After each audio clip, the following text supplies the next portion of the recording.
Mga idol, ang tindi pala nitong ating idol sa Kongreso na si Congressman Rodante Marcolita. At panoorin po natin yung kanyang video upang malaman po natin kung ano talaga yung kanyang kumbaga anong klase, ano ba yung kanyang mga background ni Congressman Marcolita, mga idol. Congressman Dante Marcolita. Yun.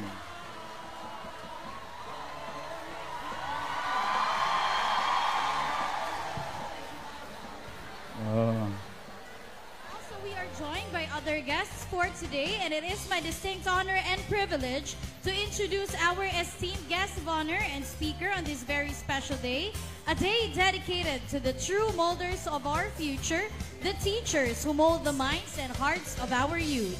Our guest of honor is a fellow of the Harvard Kennedy School on Developmental Leadership. He holds a master's degree in business administration from the Senior Executive Program at the University of the East. He recently earned a doctorate degree in public administration and governance from the University of the Philippines National College of Public Administration and Governance.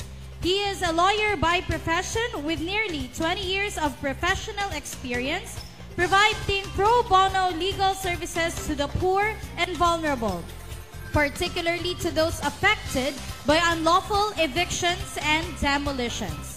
His extensive experience in trial and litigation has prepared him for greater roles and responsibilities in public service.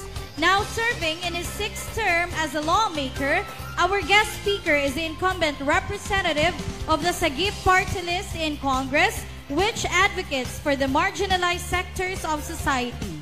Sagip stands for Social Amelioration and Genuine Intervention on Poverty. As a distinguished professor of law himself, our guest of honor is no stranger to the noble vocation of teaching.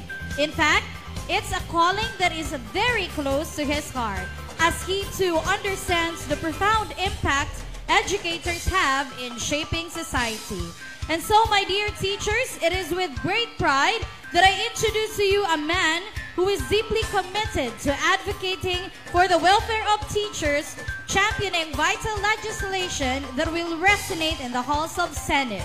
We can proudly call him our teacher's pet, a title of honor for one who stands with us and for us. Together, let us support his vision for a brighter future as he aspires to serve you better as Senator of our Republic, working towards a better Philippines. Ang tanggol ng tagapagturo at ng bayan, please give a round of applause to the Honorable Congressman Rodante Marcolita.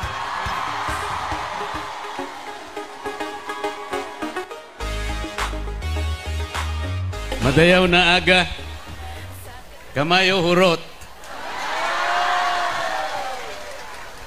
Secretary Avalos, Senator Win Gatchalian, Governor Nino Uy, my friend, Mayor Osnan, where are you? Hindi ko na po babatiin lahat yung mga opisyales na nandito ngayon, both sa Caraga or Davao Oriental, dahil binanggit na pong isa-isa ni Mayor Osnan kanina. Babatiin ko na lamang po ang mga guro na nandito ngayon sapagkat today is the World Teachers Day. Nung binata po ako, marami po akong nakilalang mga dalaga. Meron pong mga accountant, merong abogado, merong doktor, merong nurse. Magaganda po sila lahat. Pero sabi ko, pag mag-aasawa ko, gusto ko teacher ang maging asawa ko. Kaya ang asawa ko po ay isang teacher. Nakagaya po ninyo. Ang sabi po nila, invest in our teachers and our children will succeed. Naalala ko po yung Magna Carta for Public School Teachers. It's an old law enacted in 1966, some 58 years ago. Doon nakalagay po yung maraming benefits sa mga teachers. Meron po doon na cost of living allowance. Ang sabi po doon, at least the teacher's salary should keep in pace with the living expenses, and the allowance should be given and be based automatically on the living cost index. On an annual basis, the Secretary of Education should submit to Congress, ang sabi po doon, a recommendation for an appropriation for this cost of living expenses. Nangyayari po ba yun sa inyo?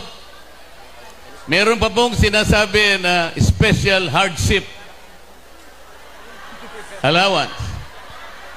Ito po ay yung pong exposure ninyo to difficult situations from commuting to your assignments and other exposures. Ang sinasabi po doon, you should be paid at least 25% of your monthly salary.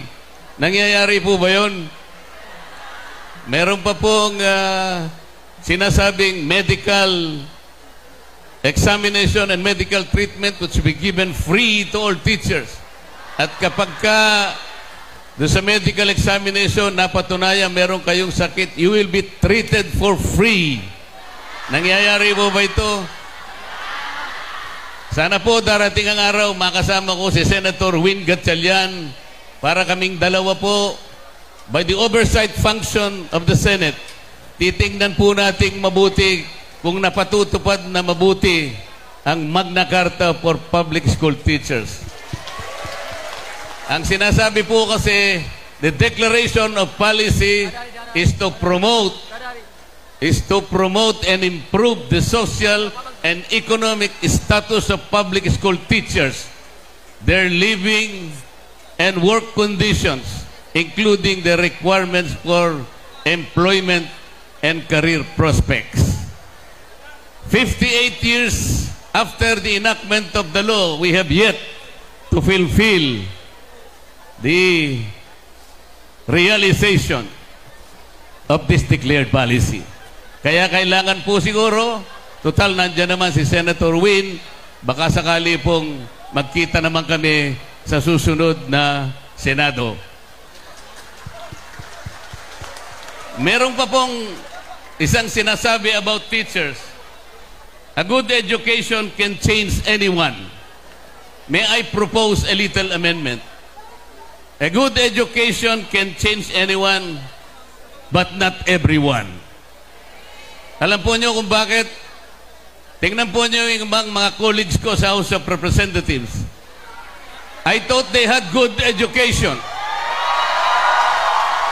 I thought they were all taught by good teachers like you. I believe they have valued all our laws and our traditions, as the teachers always say during our years of education. Pero tingnan ninyo yung nangyari. I was only defending our rules in the House of Representatives. I was only defending the traditions that make us all, because these traditions are the ones that we kept for so long a time. These are time-honored traditions that cannot just be discarded, cannot be erased. The office of the Vice President is not subjected to questions, and that is the well-kept tradition. Ano pong gagawin natin? Huwag po kayong mag-alala. Marami naman po kayong tinuruan, mas marami po yung magagaling kesa dun sa mapupuro lang ulo. Hindi na po ako magtatagal because we have a flight to catch up. Ang sasabihin ko lamang po sa inyo, kayo pong mga teachers, na alam ko po ang buhay nyo sapagkat ang aking may bahay ay katulad ninyo, I implore that you continue to be heroes. I came here not only to celebrate with you, I came here not only to pay tribute to you, but I came here to seek your solace, your guidance, and your inspiration to what is happening in the House of Representatives. Huwag po kayong mag-alala. Yung itinuro po nyo sa inyong magagaling na estudyante will be kept forever in our hearts. And we will fight whatever it takes. I'd like to end by saying this to the people of the municipality of Caraga and to the rest of the people of Mindanao. Gikan sa akong kasing-kasing, gihigugma ko kamong tanan. Thank you. Thank you. Ladies and gentlemen, a round of applause once again to Honorable Rodante Marcoleta.